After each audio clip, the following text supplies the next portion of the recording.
अस्सलाम वालेकुम।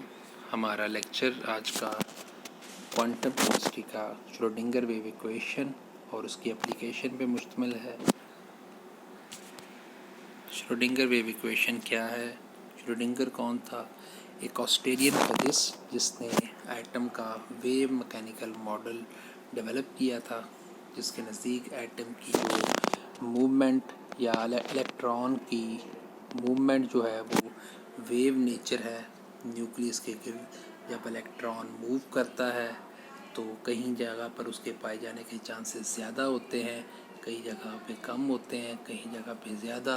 तो उसने उसकी इस मोशन को वेव मोशन से तशबीह दी, यानी जहाँ पर चांसेस ज़्यादा हैं वहाँ वो एक क्रेस्ट फॉर्म में है, जहाँ पर चांसेस कम हैं वहाँ पर वो नूडल फॉर्म में है, जहाँ पर फिर चांसेस ज़्यादा हैं तो वहाँ पर वो ट्रफ फॉर्म में है। तो इस तरह इलेक्ट्रॉन के जो एग्जिस्टेंस के चांसेस की बेस पर उसने इलेक्ट्रॉन की मोशन अराउंड द न्यूक्लियस को वेव मोशन से तशबीह दी और एटम का वेव मैकेनिकल मॉडल जो है वो पेश किया। उसकी इक्वेशन जो है वो उसको बहुत अहमियत हासिल है wave mechanical model of electron में। उसमें उसको श्रोडिंगर वेव इक्वेशन कहते हैं। उसके श्रोडिंगर के नज़दीक जो वेव फंक्शन था इलेक्ट्रॉन के लिए, वो wave function is the function of Schrodinger के लिए जो वेव फंक्शन है वो फंक्शन है किस किस का? स्पेस का और टाइम का। यानी जो इलेक्ट्रॉन की एग्जिस्टेंस है वो किसी भी पॉइंट पर कम या ज़्यादा पाया जाना वो दो बातों पर डिपेंड करता है। एक तो स्पेस के लिहाज से किसी जगह पे वो ज़्यादा होगा, किसी पे कम होगा। आप अगर स्पेस में मूव करते हैं तो उसका एम्पलीट्यूड वेव का बदल जाता है, यानी उसके पाए जाने के चांसेस कम या ज़्यादा हो जाते हैं। इसी तरह अगर आप टाइम में मूव करेंगे, टाइम डायमेंशन में मूव करेंगे, तब भी अगर किसी जगह पे इलेक्ट्रॉन के पाए जाने के चांसेस ज़्यादा हैं और अगले सेकंड में उसी जगह पर उसके पाए जाने के चांसेस कम हो सकते हैं, यानी जो वेव होगी वो अपना ट्रफ फॉर्म उस जगह पे शो कर देगी। इसको हम यानी अगर इस जगह पे वेव के चांसेस ज़्यादा हैं तो अगले ही लम्हे ये वेव इस जगह पे आ जाएगी और इस जगह पे चांस क्या हो जाएंगे? कम हो जाएंगे। तो size a function of space and time. तो अब उसने अपनी इक्वेशन ड्राइव करने के लिए कुछ चीज़ें अज्यूम की थी। वो अज्यूम क्या था कि एक पार्टिकल है न्यूक्लियस के गिर्द, वो मूव कर रहा है यूँ। अब इसकी पूरी मोशन में कहीं उसके पाए जाने के चांसेस ज़्यादा हैं, कहीं कम है। तो इस मोशन को सिंपल हार्मोनिक के अराउंड, और ये वेव बताती है किसी जगह पर उसके पाए जाने के चांसेस ज़्यादा है या कम है। अब इस चीज़ को तशबीह देने के लिए हमने एक सिंपल हार्मोनिक मोशन के ग्राफ का इस्तेमाल किया है और ये एक वेव बनाई है। ये वेव ओवरऑल बता रही है कि बहुत सारे पॉइंट ऐसे होंगे जहाँ पे इलेक्ट्रॉन के पाए जाने के चांसेस ज़्यादा होंगे, कुछ पॉइंट इस पूरे पाथ में ऐसे भी होंगे जहाँ उसके चांसेस कम होंगे। तो ये एक ही वेव उसके सारे बिहेवियर को एक्सप्लेन कर देती है। अब electron x axis, y axis, z axis तीनों में मूव करता है, चूँकि उसकी वो एक वेव की तरह फैला हुआ है तीनों एक्सिस में। लेकिन पहले हम इक्वेशन ड्राइव करने के लिए उसको एक एक्सिस में यानी एक्स एक्सिस में समझेंगे। तो ज़रा इस पॉइंट को समझें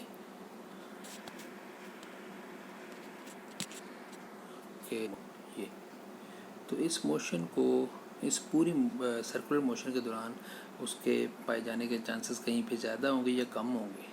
अब उसको ओवरऑल शो करने के लिए उसकी मोशन को सिंपल हार्मोनिक मोशन के ग्राफ से तशबीह दी गई है, यानी कहीं पे पाए जाने के चांसेस ज़्यादा और कहीं पे पाए जाने के चांसेस कम।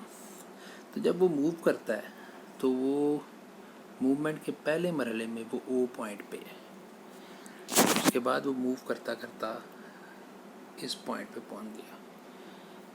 तो इस पॉइंट को आप कह लें पी।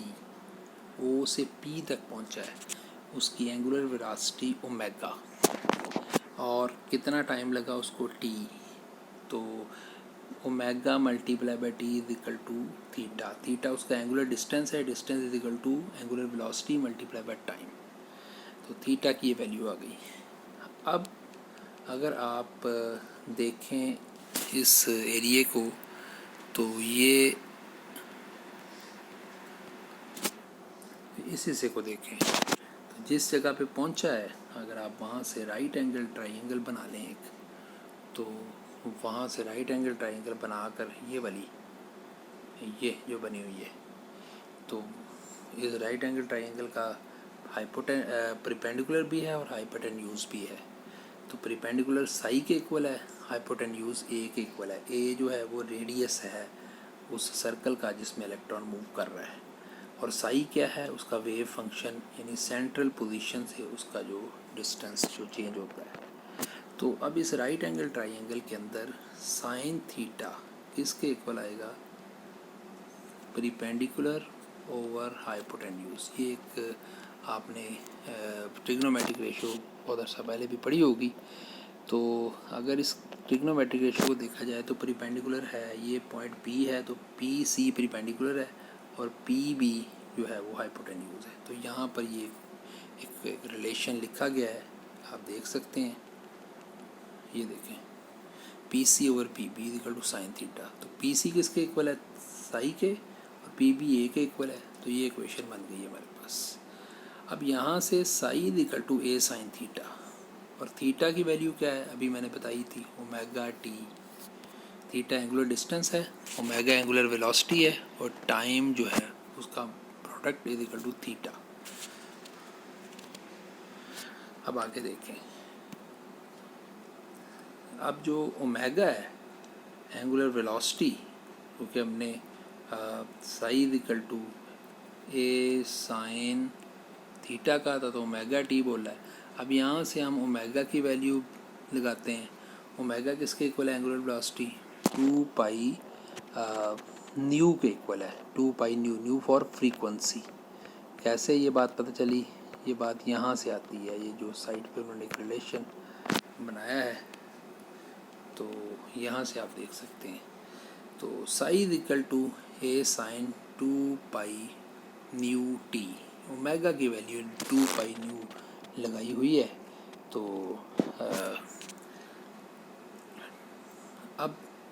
अब यहाँ पर 2 पाई का तो जो कांस्टेंट है उसका कोई आइडिया नहीं है, कांस्टेंट की फिक्स वैल्यू, एक न्यू जो कि फ्रीक्वेंसी है और एक टाइम, इसकी वैल्यू पुट करना ज़रूरी है।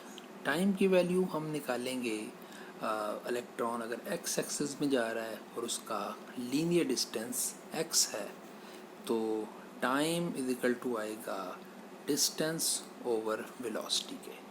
तो जहाँ पर टाइम है वहाँ पर हम डिस्टेंस ओवर वेलोसिटी पुट कर सकते हैं। अब दूसरी वैल्यू रह गई न्यू की, जो कि फ्रीक्वेंसी के इक्वल है। उसकी वैल्यू के लिए हम क्या करेंगे, न्यू किसके इक्वल है, आपको पता है frequency is equal to v is equal to f lambda, बहुत मशहूर रिलेशन है वेव्स के लिए। V is equal to f lambda, यानी velocity of wave is equal to frequency multiply by wavelength. तो फ्रीक्वेंसी किसके इक्वल आती है, वी ओवर लैम्डा के। तो फ्रीक्वेंसी असल में न्यू है, तो nu is equal to V over lambda. यहाँ से हमने टाइम निकाला था, वो क्या आया था, टोटल डिस्टेंस ओवर वेलोसिटी, क्योंकि वेलोसिटी इक्वल होती है डिस्टेंस ओवर टाइम, तो हमने इन दोनों की जगह बदली है। तो इस तरीके से एक ये टाइम की वैल्यू और ये होगी फ्रीक्वेंसी की वैल्यू।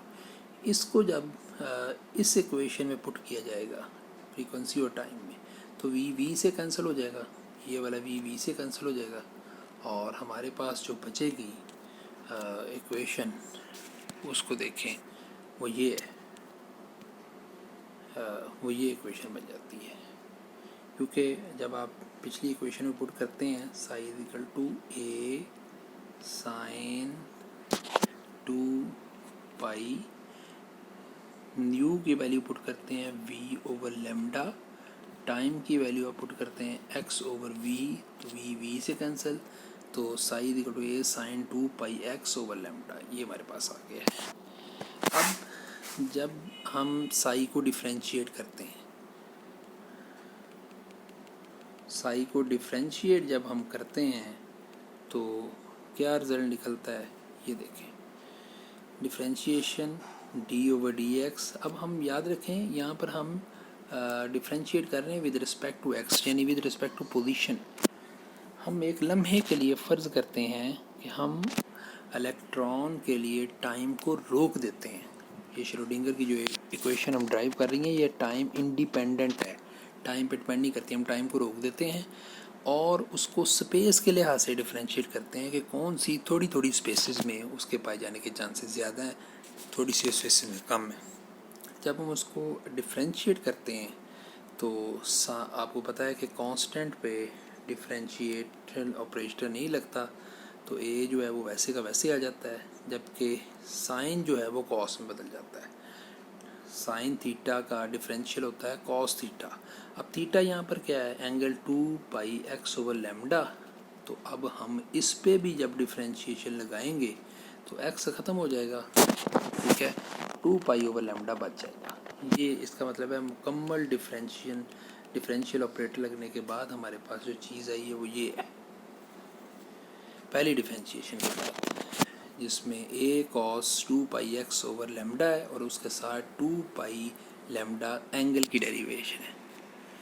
तो इसको शुरू में हम ले आए हैं, ये लास्ट इक्वेशन देखें आप। अच्छा जी, अब ये इक्वेशन देखें, हम 2π ओवर लैम्डा को स्टार्ट पे ले आए, cos 2π ओवर x वो रहने दिया। अब इसको एक दो बार फिर डिफरेंशिएट करें। ये देखें, जब दूसरी मरतबा डिफरेंशिएट करेंगे तो d square over D x square इसे कहते और साई इसे कहते हैं डबल डिफरेंशियल। हम साई पर 2 मरतबा डिफरेंशिएशन अप्लाई कर चुके हैं। तो जब दूसरी दफ़ा डिफरेंशिएशन अप्लाई करेंगे ऊपर वाले फंक्शन पर, इस फंक्शन पे ए कॉस, तो कॉस जो है वो साइन में बदल जाएगा, लेकिन साथ साइन देगा माइनस साइन के साथ। जिन्होंने डिफरेंशिएशन पढ़ी हुई है उनको पता है कि जब कॉस थीटा को डिफरेंशिएट करें तो वो बदलता है माइनस साइन थीटा में, और जब साइन थीटा को डिफरेंशिएट करें तो बदलता है वो कॉस थीटा में, और साथ थीटा यानी एंगल की डेरिवेटिव आता है एंगल का। तो जब आप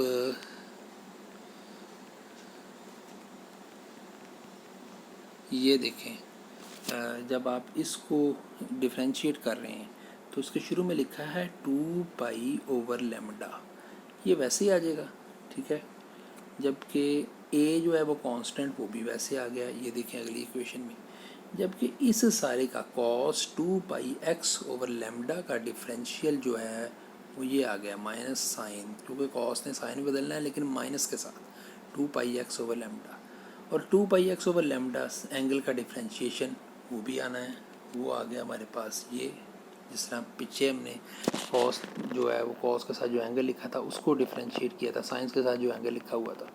तो अब ये वाली चीज़ और ये चीज़ ये दोनों आपस में मल्टीप्लाई होंगे, तो 2π 4π स्क्वायर, और ए साथ वैसे आ गया, लैम्डा और लैम्डा स्क्वायर आ जाए। तो लैम्डा एक ये और एक ये नीचे आएगा लैम्डा स्क्वायर, बाई मिस्टेक उसको लैम्डा सिर्फ लिख दिया है, ये लैम्डा स्क्वायर यहाँ पर आना है। अच्छा, अब हुआ क्या, बाकी ए को हमने अंदर लिख लिया। अब ये पूरा फंक्शन वही है जो आप देख सकते हैं स्टार्ट पे था, ये पीछे मैं कर रहा हूँ, ये देखें, जब इक्वेशन की डेरिवेशन शुरू की थी ना, तो ये जो पूरा फंक्शन साई ए साइन 2 पर, ये सारा वही रिपीट हो रहा है, ये रिपीट हो गया है। तो ऐसा फंक्शन जो ऑपरेटर लगने के बाद रिपीट हो जाए इतना हिस्सा, तो उसको हम कहते हैं आइगन फंक्शन, और उसकी जो साथ वैल्यू आती है that is called eigen value. तो आइगन फंक्शन क्वांटम जो है वो मैकेनिक्स का एक लाजमी जुज़ है। तो अब मैं -4π स्क्वायर लैम्डा स्क्वायर और साई, इसको अगर इक्वेशन की दूसरी साइड पे लेके जाएं तो ये हमारे पास इक्वेशन बन जाती है। ये है श्रोडिंगर वेव इक्वेशन एक डायमेंशन में ऐसे पार्टिकल के लिए जिसकी मोशन वेव लाइक मोशन है। तो d square psi over D x square plus 4π square lambda square और साथ साई, तो ये 1 डायमेंशनल उसकी जो इक्वेशन है। अब ज़रा इसको 3 डायमेंशनल बनाते हैं, लेकिन 3 डायमेंशनल बनाने से पहले पीछे आप एक चीज़ देखें, वो क्या कि हम ये जो है ना लैम्डा, ये वेव के लिए है। तो चूँकि इलेक्ट्रॉन एक पार्टिकल है, उसके अंदर वेव मोशन वेव प्रॉपर्टीज़ हैं, तो यहाँ पर लैम्डा की वैल्यू हम आगे निकालेंगे। तो लैम्डा जो है वो डी ब्रोगली इक्वेशन से हम उसकी वैल्यू निकालते हैं। तो डी ब्रोगली ने कहा था कि जो कोई भी पार्टिकल बड़ी तेज़ी से मूव करता है, छोटा पार्टिकल, तो उसमें वेव और पार्टिकल की दोनों प्रॉपर्टी पैदा हो जाती हैं। और उसने ये रिलेशन ड्राइव किया था कि जब वेव प्रॉपर्टी ज़्यादा हो तो मास यानी पार्टिकल प्रॉपर्टी उतनी कम होगी। इस जगह से हम लैम्डा की वैल्यू निकालते हैं। तो lambda is equal to H over M V.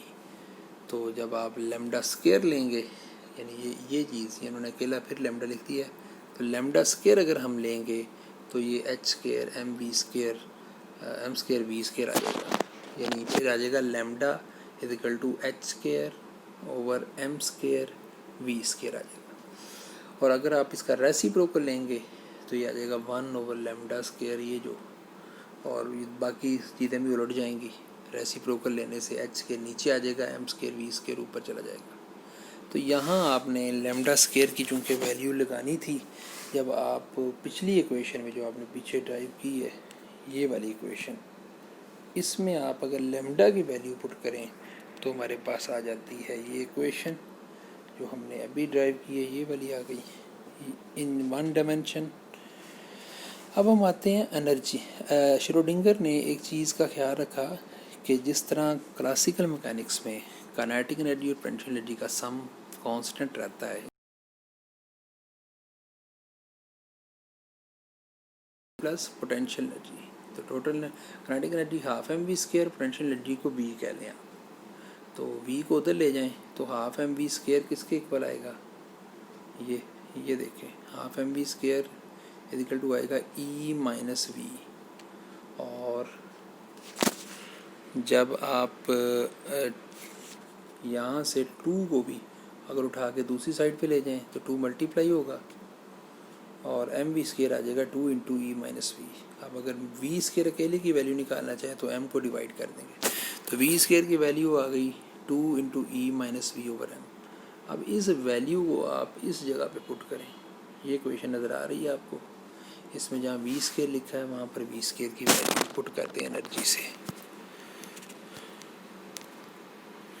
तो आपके पास ये वी स्केयर की वैल्यू है। जब पुट करते हैं तो हमारे पास ये आंसर आ जाता है। तो यहाँ पे श्रोडिंगर वेव इक्वेशन है, ये एक डायमेंशन में एक्स एक्सिस के साथ साथ, अगर इसको वाई और जी के साथ भी बनाएं तो ये हमारे पास आपको डिफरेंशियल तीनों का लिखना पड़ेगा। यानी पहले आप सिर्फ और सिर्फ एक्स स्क्वायर वाइज ले रहे थे सारा कुछ, अब आपको तीनों एक्सिस की डिफरेंशिएशन लिखनी पड़ेगी। अब इसमें फ़र्क क्या है, ऊपर वाली इक्वेशन में लिखा हुआ है डी, नीचे में लिखा हुआ है करली। एक डिफरेंशियल होता है डी ओवर डी एक्स, यानी चेंज कैलकुलेट करना किसी भी चीज़ में with respect to X axis space के अंदर, और एक है डिफरेंशियल करली ओवर करली एक्स। अब ये भी डिफरेंशियल, ये भी डिफरेंशियल, दोनों में फ़र्क क्या है, जब कोई चीज़ एक फैक्टर पे डिपेंड करती है तो फिर उसके लिए उसको डिफरेंशिएट करने के लिए आता है डी ओवर डी एक्स। जब एक से ज़्यादा पे डिपेंड करती है तो हर फैक्टर के लिहाज से जब उसको आप करते हैं तो हम यूज़ करते हैं साइन करली का। तो ऊपर हम सिर्फ एक्स एक्सिस में उसकी मोशन ले रहे थे, जबकि नीचे हम उसकी मोशन तीनों कोऑर्डिनेट्स में ले रहे हैं, इसलिए ये इक्वेशन जो है वो हमारे पास इस तरह आई है। तो हम D square psi over D x square की जगह, इसकी जगह हम ये पूरा यूज़ कर रहे हैं। ठीक है जी। अब यहाँ से आप इक्वेशन ये निकालें, कैसे, इस सारे ऑपरेटर को आप डेल स्क्वायर कह लें। डेल स्क्वायर इसका लैप्लेसियन ऑपरेटर, यानी 3 डायमेंशन में आपने ये ऑपरेटर अप्लाई किया साई पर, वेव फंक्शन पे, तो that is called del squared.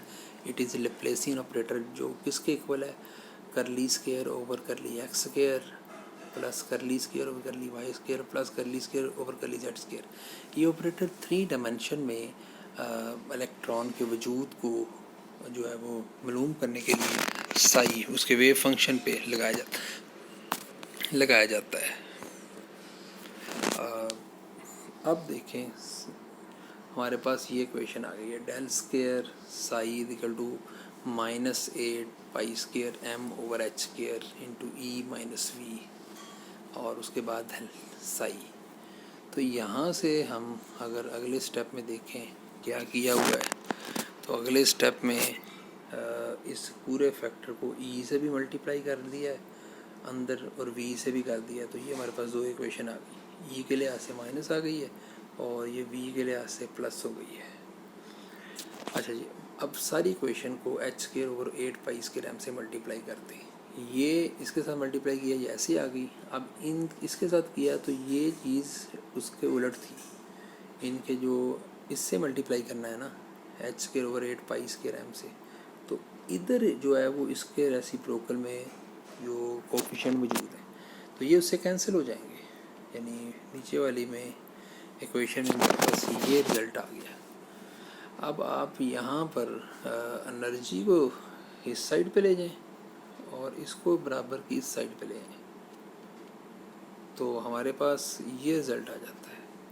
अब यहाँ से इस रिज़ल्ट में से साई को आप कॉमन ले लें। जब आपने साई को कॉमन लेना है तो हमारे पास ये रिज़ल्ट आ जाता है। साई को कॉमन लिया, किस तरफ से लिया साई को कॉमन, ये देखें, इन दोनों में एक इसमें भी और इसमें भी साई मौजूद है, तो साई को कॉमन लिया तो हमारे पास ये नीचे वाला रिज़ल्ट आ गया। अब इस नीचे वाले पूरे रिज़ल्ट को हम एक नाम देते हैं, जैसे लेफ्ट हैंड साइड पे लिखा है ई साई इज इक्वल टू, नीचे वाले पूरे रिज़ल्ट के साथ जो साई लिखा है उसको हम एच ऑपरेटर का नाम देते हैं, that is called Hamiltonian operator. अब ये इक्वेशन बता रही है कि हैमिल्टोनियन ऑपरेटर जब वेव फंक्शन पे लगा तो वेव फंक्शन ने अपने आप को रिपीट किया, क्योंकि वो आइगन फंक्शन था और सिंपल हार्मोनिक मोशन के साथ उसको हम तशबीह दी हुई है उसकी मोशन को, साथ एनर्जी जो है वो एज आइगन वैल्यू हमारे पास आ गई। तो ये हैमिल्टोनियन ऑपरेटर है जो किसके इक्वल है, इसको हम कहते हैं हैमिल्टोनियन ऑपरेटर। ये उन्होंने नीचे लिखा भी है, ये हैमिल्टोनियन ऑपरेटर जो है वो एच स्क्वायर, ये देखें minus H square 8 square M, इसको इन शॉर्ट यूँ भी लिखते हैं हैमिल्टोनियन ऑपरेटर को, is equal to minus H cut square over 2m, क्योंकि एच कट जो होता है वो h ओवर 2 पाई के इक्वल होता है। ये रिड्यूस्ड फॉर्म है प्लांक्स कांस्टेंट की। तो ये हमारे पास हैमिल्टोनियन। अब यहाँ से एनर्जी जो निकली है, एनर्जी ये जो वैल्यू आई है एनर्जी की ये वाली, उससे आगे फिर श्रोडिंगर ने क्या किया था, इसी इक्वेशन को यूज़ करके वन डायमेंशन में इलेक्ट्रॉन की पोटेंशियल एनर्जी की वैल्यू को लेकर टोटल एनर्जी निकाली थी, एनर्जी की वैल्यू निकाली थी। तो उसने मुख्तलिफ वैल्यूज़ निकाली, पहले एनर्जी लेवल के लिए, दूसरे के लिए, तीसरे के लिए, चौथे के लिए। तो उसने जो मुख्तलिफ वैल्यूज़ निकाली जो कि हमारे आज के टॉपिक का हिस्सा तो नहीं है, वो सारी वैल्यू क्वांटाइज्ड थी, एक फ़िक्स क्वांटिटी वाली। तो उसने ये साबित किया था कि इलेक्ट्रॉन के जो एनर्जी लेवल्स हैं वो भी सारे क्या हैं, क्वांटाइज्ड हैं। मुसलसल इलेक्ट्रॉन एनर्जी खारिज करता हुआ और एनर्जी जज़ब करता हुआ न्यूक्लियस के करीब नहीं आता, बल्कि जंप लगा कर एक ख़ास लेवल पे पहुंच जाता है। ये एप्लीकेशन है श्रोडिंगर वेव इक्वेशन। फ़र्ज़ कर लिया है, आप समझते हैं कि यहाँ से यहाँ तक पोजीशन वाइज हम इलेक्ट्रॉन की एनर्जी या उसकी दूसरी प्रॉपर्टी निकालें, क्योंकि अगर आपने पोजीशन में इलेक्ट्रॉन इस जगह पर ज़्यादा चांसेस हैं, इस जगह पे ज़्यादा हैं, इस जगह पे ज़्यादा हैं, इस जगह पे ज़्यादा हैं, जो ही आप टाइम वाइज यानी टाइम वाला फैक्टर भी शामिल करें तो फिर ये वेव इस जगह पे नहीं रहेगी, ये अपनी जगह तब्दील कर लेगी। यानी सुपर पोजीशंस जो हैं या जो क्रस्ट रफ हैं ये अपनी जगह चेंज कर लेंगे। तो आपने एक फैक्टर को कांस्टेंट रखना होता है। तो जब आप पोजीशन वाइज लेते हैं तब आप टाइम को जो है वो रोक के तो फिर एनर्जी निकालते हैं उसकी मुख्तलिफ लेवल्स पर। तो लास्ट पे एप्लीकेशन इसकी बड़ी दिलचस्प है। एक तो एनर्जी और wave function of particle, one dimensional box से मुराद इलेक्ट्रॉन की मोशन एक डायमेंशन में अगर हम देखें और उस वाइज उसकी एनर्जी सारी निकालें वहाँ एक डायमेंशन में उसकी एक्स एक्सिस में या वाई एक्सिस में, जी एक्सिस में। इसी तरह हम 3 डायमेंशन में भी उसकी एनर्जी निकाल सकते हैं। डीजेनरेसी ऑफ एटॉमिक ऑर्बिटल, यानी आप 3 जगहों पर एक जैसे इलेक्ट्रॉन की अगर एनर्जी निकालें और वो सेम आए तो आप कहेंगे तीनों रीजन जो हैं वो डीजनरेट हैं। यानी इलेक्ट्रॉन अगर एक्स एक्सिस में इस जगह पे प्रोबेबिलिटी उसकी एक्स एक्सिस में मुख्तलिफ जगह पे है तो आप एनर्जी निकालते हैं। उसके बाद वाई एक्सिस में आप मुख्तलिफ जगह पे एनर्जी निकालते हैं। तो एक्स एक्सिस वाली प्रोबेबिलिटी से निकाली गई एनर्जी वाई वाले वेव फंक्शन से निकाली गई एनर्जी अगर सेम हो जाए तो आप कहते हैं कि ये रीजन्स यानी वाई एक्सिस वाला भी और एक्स एक्सिस वाला भी डीजनरेट है। तो यहाँ से वो जो ऑर्बिटल्स का जो आइडिया आपने पढ़ा हुआ है, पी सब शेल के अंदर P X P Y P Z degenerate orbitals होते हैं। तो कॉन्सेप्ट ऑफ डीजनरेसी भी बेसिकली श्रोडिंगर वेव इक्वेशन से ही जो है वो पैदा करता है। तो उसके बाद इसके अलावा ये हाइड्रोजन एटम के लिए एक इक्वेशन निकाल कर उसके जो अंदर इलेक्ट्रॉन के बिहेवियर को एक्सप्लेन करने का काम करती है।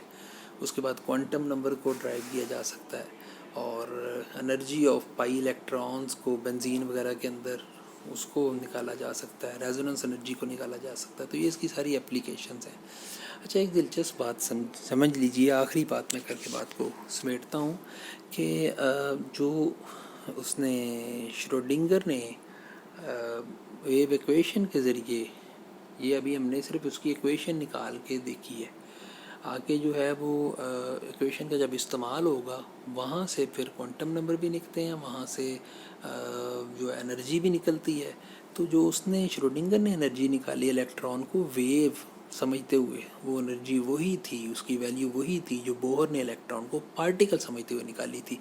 इससे ये बात कन्फर्म हो गई कि इलेक्ट्रॉन जो है वो ड्यूअल बिहेवियर शो करता है। बोहर पार्टिकल समझ के एनर्जी की वैल्यू निकाल रहा है, श्रोडिंगर उसको वेव समझ के भी वही वैल्यू निकाल रहा था। तो ये है श्रोडिंगर वेव इक्वेशन और उसकी कुछ एप्लीकेशंस। याद रहे ये Schrodinger time independent wave equation है, ये टाइम डिपेंडेंट नहीं है। तो हमारा काम ज़्यादा टाइम इंडिपेंडेंट के साथ होता है। अगला लेक्चर हमारा हार्मोनिक ऑसिलेटर और रिजिड डॉट, उससे अगला रिजिड रॉटर मॉडल के मुतल्लिक़ है, जो कि स्पेक्ट्रोस्कोपी की बुनियाद हैं। हार्मोनिक ऑसिलेटर और rigid water model rotational energy और वाइब्रेशनल एनर्जी को निकालने के लिए। तो